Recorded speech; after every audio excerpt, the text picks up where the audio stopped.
তো নমস্কাৰ বন্ধুসকল, এটা সুন্দৰ ইনফৰ্মেটিভ ভিডিঅ'লৈ আপোনালোকৰ মাজলৈ মই পিকে আজি আহিছোঁ। আজি আপোনালোকক এখন খুব সুন্দৰ জেগা এখন সুন্দৰ ঠাইলৈ আপোনালোক চিনাকি কৰি বিচাৰিছোঁ। যদি আপোনালোকে তেজপুৰলৈ কেতিয়াবা আহি ভাবে যে এখন মই সুৰক্ষিত স্থানত মই এখন মানে পৰিয়ালটো লৈ আহি পেলাই বনভোজ খাই যাম বুলি ভাবে, আৰু লগতে যদি ভাবে মই নৌকা বিহাৰো কৰি যাওঁ ইয়াতে, তেতিয়াহ'লে এই ভিডিঅ'টো আপোনালোকৰ কাৰণে। তেতিয়াহ'লে আপোনালোকে আহিব লাগিব এই স্থানত। মই বৰ্তমান আছোঁ, মই তেজপুৰৰ পৰা এইফালৰ পৰা আহিলোঁ, আৰু মই এনেকুৱা এখন ঠাইত আছোঁ। মোৰ সোঁচাইতে আপুনি দেখা পাইছে, এইটো তেজপুৰৰ পৰা এনেকৈ আহি এইফালে এইটো ৰাস্তাত নগাঁও যাব লাগিব, আৰু মোৰ বাওঁহাতে যিটো আছে এইটো নগাঁৱৰ পৰা এইটো তেজপুৰ দিশে আহিব লাগিব। আৰু এই দুটা ৰাস্তাৰ মাজেদি এটা ৰাস্তা এনেকৈ নামি গৈছে। এই মোৰ পাছৰ ঘৰৰ গাড়ীখন দেখিছে, খুব ধুনীয়াকৈ গাড়ীখন নামি গৈছে। চাওক, এইটো এটা কেঁচা ৰাস্তা, এইফালে আপোনাৰ নামি গ'লে দুটা ৰাস্তা দি মাজেদি নামি যায়। সৌখন দেখিছে আপোনালোকে কলীয়াভোমোৰা ব্ৰিজ, মানে তেজপুৰৰ পৰা আহি পেলাই এই ৰাস্তাটো সোমাই যাব লাগিব, তলৰ ৰাস্তাটো সোমাই যাব লাগিব। এটা খুব সুন্দৰ ঠাই, সুন্দৰ আপোনাৰ পিকনিক স্পট আপোনাক দেখাবলৈ চেষ্টা কৰিম। যে আহক এতিয়া ভিতৰখিনি দেখাওঁ। এইটো কমপ্লিট ফৰেষ্ট এৰিয়া, ভিতৰলৈ যাওঁ আহক, আৰু ইয়াৰ বিষয়ে আপোনাক সবিশেষ জনাই দিম। আহক তো আহক বন্ধুসকল, এতিয়া ভিডিঅ'টো আৰম্ভ কৰোঁ। ইয়াৰ পৰা এতিয়া আমি নামি গৈ এতিয়া খণ্ড বন বিষয়ে যিজন বিষয়া আছে তেখেতৰ লগত আলোচনা কৰিবলৈ এই ঠাইখনৰ বিষয়ে আপোনাক জনাব চেষ্টা কৰিম। তেখেতৰ পৰা এতিয়া সম্পূৰ্ণ পাৰ্মিশ্যন লৈ ল'ম। পাৰ্মিশ্যনটো লোৱাৰ পাছত আপোনালোকক দেখাই গৈ থাকিম। সম্পূৰ্ণ ভিডিঅ'টো চাওক, শেষলৈকে ভাল পাব আজি ভিডিঅ'টো চাই। বন্ধুসকল, আপোনালোকে সেই কেঁচা ৰাস্তাদি নামি অহাৰ পাছতে আপোনালোকে পাব এনেকুৱা এখন গেট পাব, যিখন ফৰেষ্ট গেট কৰে এইখন। ইয়াতে আপোনালোকে টিকেট কৰিব লাগিব। এজন মানুহৰ কাৰণে টিকেট কৰিব লাগিব 30 টকা দি আপোনালোকে ইয়াত টিকেট কৰিব লাগিব। আৰু যদি আপোনালোকে গাড়ী আৰু যদি বাইক আনে, এখন বাইকৰ কাৰণে দিব লাগিব 10 টকা পাৰ্কিং ফিজ, আৰু এখন গাড়ীৰ কাৰণে দিব লাগিব 30 টকা। গতিকে এইখন গেটেদি এনেকৈ সোমাই গ'লে আৰু ইয়াৰ পৰা 100 মিটাৰ দূৰ আগুৱাই গ'লে সেই বিশেষ আমি স্থানখন আমি পাই যামগৈ।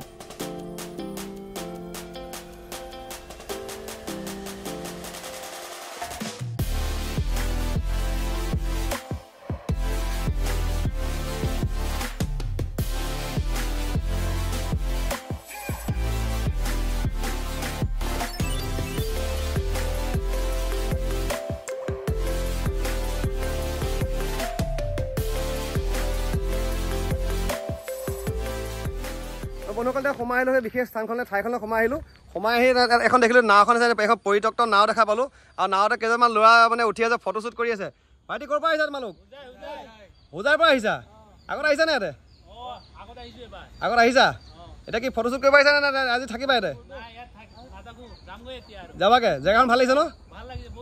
ঠিক আছে, আহিবা তেজপুৰলৈ আহিবা এনেকৈ। ঠিক আছে, মই মোৰ দৰ্শকক দেখাই আছোঁ। আৰু তোমালোকৰ হোজাইৰ ফালে নগাঁও ফালে যিখিনি মানুহ আছে, তোমাৰ লগৰ ভাই বন্ধু আছে, সকলোকে কৈ দিবা যে এই জেগাটো আহিবৰ কাৰণে। অ'কে, আহিছোঁ, বাই বাই। এতিয়া আমি সোমাই আহিলোঁ, যিটো আপোনাৰ যেতিয়া চেক পোষ্ট দেখাইছিলোঁ, চেক গেট দেখাইছিলোঁ, তাতে আপোনালোকে এণ্ট্ৰি কৰিব লাগিব। তাৰ পৰা আপোনালোকে ইয়াত ভিতৰত সোমাই আহিব দিব, পাৰ্মিশ্যন তাৰ পৰাই পাব আপোনালোকে।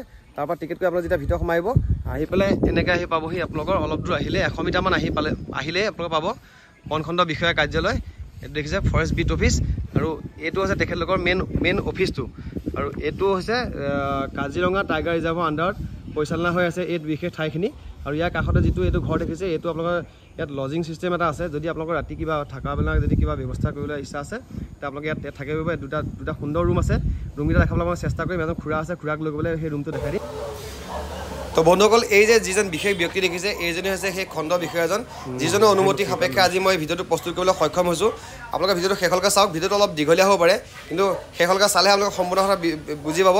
গতিকে ছাৰক বহুত ধন্যবাদ। ছাৰক সঁচাকৈ আপোনাক আপোনাক ধন্যবাদ জনাইছোঁ এই ভিডিঅ'টো প্ৰস্তুত কৰিব দিয়াৰ কাৰণে। খুৰা নমস্কাৰ। নমস্কাৰ। হয়, আপোনাৰ দায়িত্ব ইয়াতে নেকি? অঁ, আপুনি মোক এবাৰ ৰুমটো দেখাব নি? চাই দেখাব ৰুমটো। হয়, এতিয়া বন্ধুসকল চাওক, এতিয়া ৰুমত আপোনালোকক থাকিবৰ কাৰণে যিটো ব্যৱস্থা কৰি দিছে তেখেতলোকে, সেই ৰুমটো দেখাব আহিছোঁ। এই সোমাই আহিয়ে দেখিছে ধুনীয়াকৈ একদম এযোৰা কি ধুনীয়াকৈ চকী টেবুল এনেকৈ লগাইছে, চাফ চিকুণ একদম পৰিষ্কাৰ পৰিচ্ছন্ন থাকে। আৰু এইফালে চাওক, এইখন ব্ৰহ্মপুত্ৰ, আৰু সেয়া ভোমাগুৰি কলীয়াভোমোৰা ব্ৰিজ। এইটো বাহিৰৰ দৃশ্য। এতিয়া সোমাই যাওঁ আমি ৰুমৰ ফালে, ব'লক খুৰা। অঁ, বেড, ৱাও, বৰ ধুনীয়া দেই ৰুমটো। এখন ডাবুল বেড ন খুৰা? Double bed. এফালে আলমাৰি আছে, এফালে এখন আইনা আছে, আৰু লেট্ৰিন বাথৰুম, আৰু হেৰিটো দেখক ৱাছৰুমটো দেখাই দিয়ক। ৱাছৰুম ফালে আছে। বাহ, খুব সুন্দৰকৈ ৰাখিছে দেখোন। ইয়াত দেখা পাইছে আপোনাৰ গীজাৰ দেখা পাইছে, খুব চাফ চিকুণতা দেখা পাইছে। ধুনীয়া ৰুম খুৰা। গতিকে এই ৰুমটোৰ দাম কিমান খুৰা? 1400 টকা নি? 1400 টকা। আৰু কাষতে ব্ৰহ্মপুত্ৰ লাগি আছে, এয়া চাওক, এই ব্ৰহ্মপুত্ৰ বাহিৰত। আৰু এইফালে যদি এনেকৈ এইফালে যাওঁ, আৰু এটা ৰুমত যদি এনেকৈ সোমাই যাওঁ, ব্ৰহ্মপুত্ৰৰ অপজিটত আছে এখন পাহাৰ, এখন জংঘল। এতিয়া আপোনালোকক লৈ আহিছোঁ মই দ্বিতীয়টো ৰুম দেখাবৰ কাৰণে। এইটো ডাবুল বেড ন খুৰা? Double bed room. চাওক কিমান ক্লিনকৈ ৰাখিছে তেখেতলোকে। আৰু এই ৰুমটো কি হয় দুটা ৰুমৰ মাজত এই ৰুমটো আছে এই ৰুমটো কি গেষ্টৰ কাৰণে মানে দুইটা পাৰ্টি মানে এইটো ব্যৱহাৰ কৰিব পাৰে ন খুৰা এটা আমাৰ ৰুমটোৰ বিষয়ে থকা বিষয়ে সকলোখিনি বুজাই দিলে এতিয়া আমাৰ খুৰাই এতিয়া মানে এই আমাৰ পাছফালে যিটো জেগা আছে যিখন ঠাইৰ কাৰণে আমি আপোনালোকক জনাবৰ বিষয়ে আহি আছিলো এতিয়া মোতকৈ খুৰাই বেছি জানিব এতিয়া খুৰাই গোটেই ঠাইখিনিৰ বিষয়ে আপোনাক কৈ দিব এতিয়া খুৰা আমাক প্ৰথমে পাৰ্কিংটো দেখাওক যেতিয়া মানুহ আহিব প্ৰথমতে পাৰ্কিংটো বিচাৰে পাৰ্কিং কেনেকৈ ক'ত কৰা হ'ব আপোনালোক পাৰ্কিংটো বাইক পাৰ্কিংটো ইয়াত দি দিওঁ গাড়ী পাৰ্কিং আছে ন গাড়ী পাৰ্কিং ইয়াত দিছে গাড়ীখন আগত হয় বাইক ইয়াত মানে আজি বেলেগ বাইক নাই কাৰণে মোক ৰাখিব দিলে ইয়াতে দিছে বাচন বৰ্তন ধোৱা পানী ইয়াত বাচন ধুলে ইয়াত মুখ হাত ধুব পাৰিব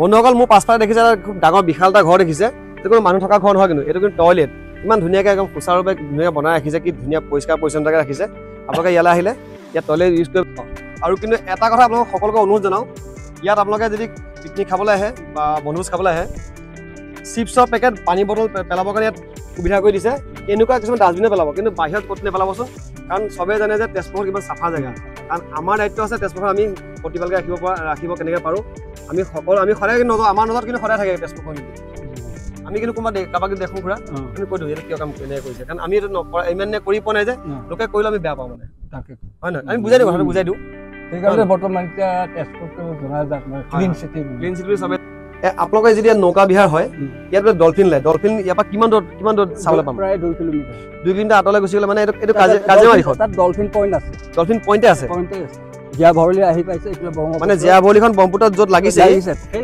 সেইটো মানে ডলফিন পইণ্ট আৰু বিদেশী পৰ্যটক আহে নে যথেষ্ট আহে এটা বস্তু দেখাওঁ বন্ধুসকল আপোনালোকে চাওক মোৰ তলত এই কিছুমান এনেকৈ গাঁত আছে এইখিনি গাঁত কিন্তু কোনো মানুহে বা ব্ৰহ্মপুত্ৰ মানে পানীয়ে উঠোৱা গাঁত নহয় এইখিনি হৈছে হাতী খোজ আপোনালোকে ইয়ালৈ আহিলে অকণমান সোনকালে ওলাই যোৱাৰ চেষ্টা কৰিব কাৰণ ইয়াত দেৰি হ'লে মানে 5টা বজাৰ পৰা 5টা বজাৰ পাছত আপোনালোকে ওলাই নাযাব তাৰ আগতে ওলাই যাব চেষ্টা কৰিব নহ'লে যিটো জংঘল দেখিছে ইয়াৰ পৰা ভিতৰৰ পৰা হয়তো হাতী বা বাঘো ওলাই আহিব পাৰে সেইটো খুৰা কেতিয়াবা বাঘ বা হাতী এনেকৈ ওলাই নাই এটা আকৌ যেনেকৈ আমি ইয়াত খোজ দেখিলোঁ মাজে সময়ে হাতী আহে গড় আহে মানে যদি ভাগ্যৱান মানুহে ইয়াত গড় দেখিলেও পাব কপাল থাকে আৰু এটা কথা সুধিব দেই ইয়াতে আগতে যোৱা বছৰলৈকে আমি দেখি আছিলোঁ এই ইয়াতে মানে কিছুমান মানুহে প্ৰাইভেট কিছুমান টেণ্ট আনি পেলাই ৰাতি ইয়াত মানে নৈশ যাপন কৰে সেইটো বস্তু এই বছৰ দেখা নাই মানে কি আৰম্ভণি হ'বনে নাই হ'বলগীয়া আছে নে নাই এইটো বন্ধ কৰি দিলে এইটো বন্ধ কৰি দিলে টোটেলি বন্ধ কৰি দিলে মানে শুনিছিলোঁ বাঘো ওলাইছিলে বাৰু আগত ওলাইছিলে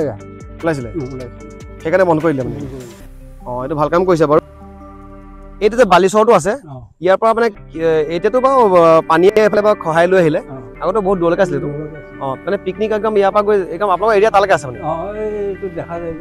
এই মানে পাহাৰৰ যিটো টিলাটো য'ত নামিছে তালৈকে পিকনিক খাব পাৰি তালৈকে খাব পাৰি হয় নেকি কিন্তু মোৰ চবতকৈ এটা বেছি ভাল লাগিলে ইয়াতে মানে নৌকা বিহাৰটো ভাল লাগিলে ইয়াতে আপোনালোক মানে ৰাইজৰ কাৰণে সেইটো সুবিধা কৰি দিলে আপোনাক ফৰেষ্ট ডিপাৰ্টমেণ্টে সেইটো সুবিধা কৰি দিলে আৰু এই জেগাটো বহুত দিনৰ পৰা পৰিত্যক্ত হিচাপে পৰি আছিলে মানে বাৰু আজি 5 বছৰৰ পৰা হৈছে আৰম্ভ হৈছে তেতিয়াৰ পৰা আপোনালোকে ৰাইজৰ মানে সহায় কেনেকুৱা পাইছে যথেষ্ট সহায় পাইছে আহিছে দূৰণিৰ পৰা আহিছে এতিয়া মই অলপ আগত দেখি আহিলোঁ ল'ৰা 5টামান ৰখি আছিলে সিহঁতি কৈছে আমি হোজাই পৰা হোজাই আমাৰ ইয়াৰ পৰা খুব মানে কম দূৰ নহয় আকৌ আমাৰ ইয়াৰ পৰা যথেষ্ট দূৰ হয় আপুনি নিজে হোজাই মানুহ আপোনালোকৰ পৰিয়ালৰ মানুহ গৈ চিনি নাপায় আহিছে আৰু বুলি এইডোখৰ ইয়াৰ পিকনিক খাবলৈ অহা মানুহকেইটা খাব পাৰিব মানে ইয়াত বনাব নোৱাৰে মানে এইটো এৰিয়াত মানে বনাব নোৱাৰে মানে যিটো এতিয়া চিটিং এৰিয়া যিটো আছে ন ইয়াত বনাব নাই যে কোনোবা যদি পেকিং লৈ আহে তেতিয়া ইয়াতে বহি পেলাই ইয়াত খাব পাৰিব যদি বোলে বনাই খাওঁ এই জংঘলৰ কাষে কাষে বা এনেকৈ নদীৰ কাষে কাষে সেই আগলৈ গুচি যাব লাগিব এইটোতো একদম ফুল এলকহল ফ্ৰী এৰিয়া পুৰা এলাও নাই সেইটো কিন্তু ভাল কাম কৰিছে মানে কি জেগাটো চাই এতিয়া দেখিছোঁ ইয়াতে বহুত ভাল যেনেকৈ এটা চিলড্ৰেন পাৰ্কখন বনাই দিছে বহিবৰ কাৰণে চকী দিছে এটা খুব মানে মানুহে এটা মানে কিবা মনোৰঞ্জন এটা ল'বলৈ আহে মনোৰঞ্জন বুলি এইটোৱে নহয় যে ইয়াতে মদ ভাঙে খাব লাগিব মদ ভাং নোখোৱাকৈ মানুহ ফুৰিব পাৰে তো ফাইনেলি এতিয়া নাৱত উঠা পাৰ্মিশ্যনটো ছাৰৰ পৰা পাই গ'লোঁ বহুত দিন নাৱত উঠি পোৱা নাছিলোঁ আগতে সৰুতে উঠিছিলোঁ মাজুলী গৈছিলোঁ দেৰগাঁও গৈছিলোঁ তেতিয়া আমি মানে ব্ৰহ্মপুত্ৰ পাৰ যাওঁ মই লখিমপুৰৰ পৰা এনেকৈ মাজুলী হৈ দেৰগাঁও যাওঁ তেতিয়া উঠিছিলোঁ সৰুতে বহুত বছৰ উঠা নাই এতিয়া আজি নতুন আকৌ অভিজ্ঞতা এটা লওঁ নাৱত উঠি যাম এতিয়া ধুনীয়াকৈ মজা লাগিছে এখন চাওক আপোনালোকে কি ধুনীয়াকৈ সজাই ৰাখিছে যেন আমি যেন ক'ৰবাত ছোৱালী আনিব যাওঁ বিয়া গাড়ী লৈ তেনেকুৱা লাগিছে খুব ধুনীয়াকৈ লাগিছে ভিউ চাওক আপোনালোকে ইয়াৰ পৰা কি মজা লাগিছে দাদা কি আপুনি আমাক অলপ ঘূৰাই দিব নেকি এতিয়া অলপ ঘূৰাই দিব দাদাতে ঘূৰাই দিম বুলিয়ে ক'লে বোলে এনে থকাতকৈ অকণ ব'লক আপোনাক অলপ ঘূৰাই দিওঁ মেচিন ষ্টাৰ্ট হৈ গ'ল এতিয়া এইখন চাওক গোটেই নাওখন অকল মই পাইছোঁ এইফালে কোনো মানুহ নাইকিয়া মোক ক'লে ব'লা অলপ ঘূৰাই দিওঁ বুলি এতিয়া নাৱত উঠিলো এতিয়া আমাৰ যাত্ৰা আৰম্ভ পানী বহুত ধৰণৰ ইয়াতে বহুতো আছে বাই বাই বাই বাই ইয়াত এইটো নহয় যেন অকল এখন নাও আছে ন দাদা নাও বহুত আছে ন কিমান নাও আছে এটা 3টা আছে সিজন আহি গ'ল এতিয়া আহি যাব এতিয়া পিকনিক মানে আহি গৈছো টাইম আহি গৈছেতো এতিয়া চব আহি যাব নাও এই ধুনীয়া সানসেট চাকচোন বন্ধুসকল এটা ব্ৰহ্মপুত্ৰৰ মাজৰ পৰা আপোনালোকক দেখাব চেষ্টা কৰি আছো এখন নাৱত আছো কোনো নাই আমি দুজন আছো মাত্ৰ 3জন আছো এটা মেইন ড্ৰাইভাৰ আৰু মই ইয়াতে এনজয় কৰি আছো আৰু এইফালে এজন ভাইটি এজন আছে ভাইটিজন দেখাই আছে লগত তিনজন মানুহ আহিছে মাত্ৰ আৰু চিৰি নামিব লাগিব এতিয়া ৱাও মজা দিল খুশ হৈ গৈছে আজি মোৰ ব্লগটো বনাই ভাল লাগিছে কিবা এটা মানে মই বেছি বিশেষকৈ না মই বেছি এনজয় কৰি আছো ইয়াত মানে ৱাও এতিয়া আমি এইফালেদি গৈ এনেকে ঘূৰি ঘূৰি গৈ আমি এই তাত নামিমগে আমি ৱাহ ইয়াত মানে মই এতিয়া ৱাও বুলি কোৱা মানে বাকী একো শব্দ নোলায় মানে আৰু বেলেগ ভাল লাগিছে মানে মজা লাগিছে আজি মোৰ দিনটো ভাল আপোনালোকক আজি ভিডিঅ' দেখাব আহি পেলাই আজি মই এনজয় কৰি আছো আপোনালোকে এনজয় কৰক ভিডিঅ'টো চাওক শেষলৈকে ভাবিছিলে ড্ৰোন শ্বট ল'ম বুলি কিন্তু এইটো ফৰেষ্ট এৰিয়া আমাক ড্ৰোন শ্বট ল'ব নিদিলে বিকিক মাতিছিলো ড্ৰোন শ্বট কেইটামান লওঁ তাৰ আগতে মই বিড অফিচাৰজনক মই ছাৰক মই ফোন কৰিলো যে ছাৰ ইয়াত ড্ৰোন শ্বট ল'ব পাৰি নি তেতিয়া ক'লে না ইয়াত পাৰ্মিশ্যন নাইকিয়া তুমি অফিচিয়েলি লিখিব লাগিব কিন্তু মই হঠাৎ আহিলো কাৰণে আজি মানে কাগজ আনিব নহ'লে বা লেখা নহ'লে এতিয়া এনেকৈ গুচি আহিলো আৰু এয়া পাইছো এতিয়া ঘাট পাইছো এতিয়া আহি এখন কলীয়াভোমোৰা ব্ৰিজ আমাৰ তেজপুৰৰ একদম খুব এখন সুন্দৰ ঠাই লৈ আহিছিলো আপোনালোকৰ বন্ধুসকল এইখন এখন নাও এখনো সজাই ৰাখিছে এনেকুৱা ধৰণৰ নাও ধুনীয়াকৈ সজাই ৰাখে তেখেতলোকে ইয়াতে উঠি পেলাই আপোনালোকে এনেকৈ ভ্ৰমণ কৰিব পাৰিব ডলফিন চাবলৈ যাব পাৰিব ছানছেটটো এবাৰ দেখাই দিওঁ ধুনীয়াকৈ দাদা থেংক ইউ দেই বহুত সহায় কৰিলে বহুত ভাল লাগিলে কিন্তু আৰু বিশেষকৈ আমাৰ বিড অফিচাৰ ছাৰক মানে ধন্যবাদ দিছোঁ তেখেতে ক'লে যে তুমি নাওতে এপাক গৈ আহাগে তেওঁলোকে লৈ যাব ধুনীয়াকৈ তোমাক জেগাত নমাই দিবগৈ তাৰপৰা তুমি ঘৰত যাব পাৰিবা আৰামত মই ইমানটো বাইক লৈ ঘূৰি নাহিবলৈ আপোনাৰ লগত আহিলোঁ তাৰ বাবে বহুত ধন্যবাদ দাদা আপুনি আমাক লৈ অহাৰ কাৰণে থেংক ইউ চাওক এতিয়া এইখনে সেই নাওখন যিখন নাৱত মই এতিয়া উঠি আহিছিলোঁ আৰু এখন নাও আছে ইয়াত এখন আছে ইয়াত এনেকৈ এতিয়া বৰ্তমান 3খন নাও আছে তেখেতলোকে সাজুকৈ ৰাখিছে আৰু এতিয়া বেলি ডুবিও হৈ গ'ল এই 2খন নাও মাজে এয়া চাওক আপুনি বেলিটো চাওক এতিয়া ব্ৰহ্মপুত্ৰৰ কোলাত এতিয়া বেলি ডুবি গুচি গ'ল এতিয়া আমাৰো যাব হৈ গ'ল এতিয়া মই এতিয়া ওলাই দিম বন্ধুসকল আৰু বহুতখিনি দেখাব আছিলে দেখাই গৈ থাকিম তেজপুৰৰ এপিছ'ড আপোনালোক প্ৰত্যেকটো ভিডিঅ' চাওক আৰু যদি মোৰ চেনেলটো যদি মোৰ মানে ফেচবুক পেজটো যদি আপোনালোকে এতিয়ালৈকে যদি ফ'ল' কৰা নাইকিয়া জুবিন ফেন পইণ্ট আপোনালোকে ফ'ল' কৰি লওক তাতো আপোনালোকে ভিডিঅ' দেখাই গৈ থাকিম আৰু যদি মোৰ এতিয়া ইউটিউব চেনেলটো যিটো জুবিন ফেন পইণ্ট পিকে এইটো আপোনালোকে ছাবস্ক্ৰাইব কৰা নাই এইটো ছাবস্ক্ৰাইবটো কৰি দিয়ক আৰু ভৱিষ্যতলৈ ধুনীয়া ধুনীয়া ভিডিঅ' চাবলৈ পাব দেখাই গৈ থাকিম আজিলৈ আহিছোঁ বন্ধুসকল বাই বাই জয় আই অসম